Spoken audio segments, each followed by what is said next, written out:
She's out. They had to dig deep, but they found another woman to get rid of. It means what? Carolyn Levitt is the only remaining, like, relevant member of Trump's crew. Her husband has cancer. It's a nothing burger. I think it's fake. I think it's fake. Well, wait, let me specify. I don't think the cancer is fake. I think that this points to a deeper and more sinister conspiracy of kinds. Yeah, no. Gabbard's out. Isn't Wiles also? Yeah, well, she's not controlling anything these days, you know? Fourth cabinet official to depart during Trump's second term. Wow, wow. Yeah, it's the stated reason for her departure is uninteresting. Her husband has super duper bone cancer, mega bone cancer, whatever else.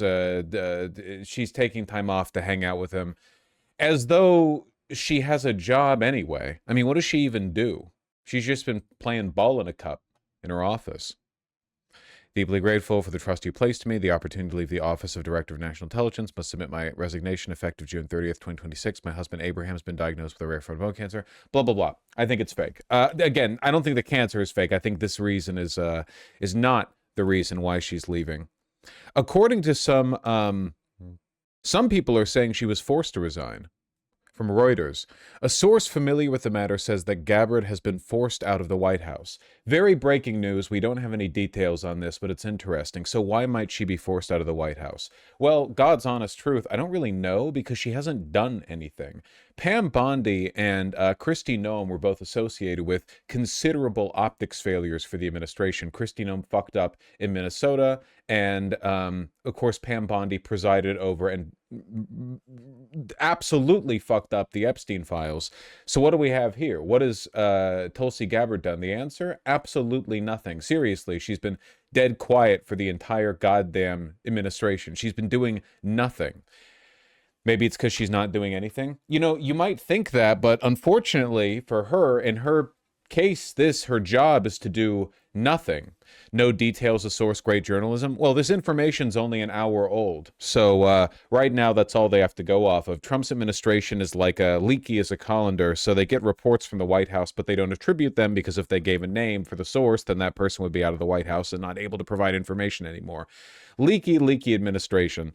Presumably, Trump didn't like Tulsi Gabbard because Tulsi Gabbard is a woman, and legitimately, Trump fucking hates women, dog. Hates their asses, you know?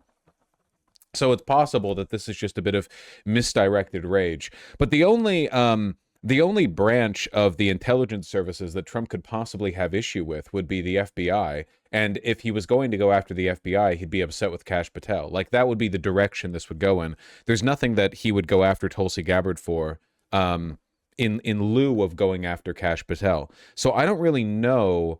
there we go. Dirty glasses. I don't really know what would cause this. I have no idea. Genuinely, no idea.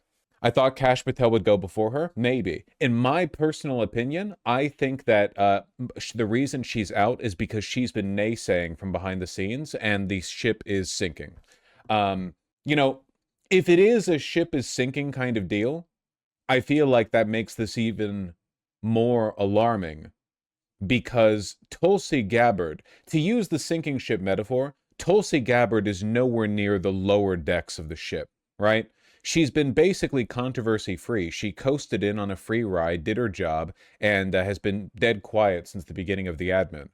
So if the ship is sinking, she's not in the lower decks. She's on, like, you know, the top of the deck. She's far from the first to be sunk into the water.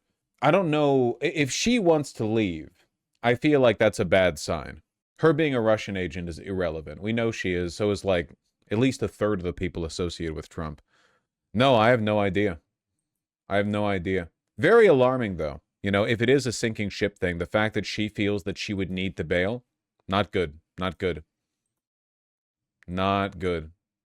Maybe too anti-Zionist. She has no real positions. I don't think it has anything to do with things that she actually believes. It's possible that she's just been, you know, pushing too much internally, not for her positions, but because the admin is, you know, sinking and collapsing. I don't know. I don't know. Yeah, we'll see where she moves after this. Doubt she'll stay in America forever. I mean, it's not going to save her from the investigations. I got bad news for you. Nobody's getting investigated. The Democrats are not going to investigate or prosecute any of the people from this administration. They're all going to get off scot-free. Their children and the people around them will remain billionaires for the rest of your lives. And they will continue raping children unabated. Yeah, they'll investigate Hassan Piker for allegations of anti-Semitism. Yeah, sure. Trump's hinted in the past at differences with Gabbard. Iran does seem like a likely candidate for this disagreement, considering the fact that, man, we'll go into this more extensively in the future, but with regards to Iran, we are. It looks like we're coasting towards a worst case scenario concerning the operational lower limit of available petroleum resources. Nothing is like abating the line. Like the line is hurtling towards that point. The line must go up. The line is going down very quickly. I'm sorry to say. I've retweeted so much goddamn stuff because so much has been happening. I wish I could find quickly the, maybe if I just search operational, that'll get me what I'm looking for. Tragically, a lot of tweets have the word operational in it. Alas. Nah, no such luck. Well, whatever the case may be, it's not looking good. This might be what you want. No, I was looking for more of a global limit, but yes, no, we are running out quite quickly. Crude oil inventories fall 9.1 million barrels in 1 week. API inventories show sharp weekly decline, while the annual balance still reflects cumulative growth. Well, that's good. That's good.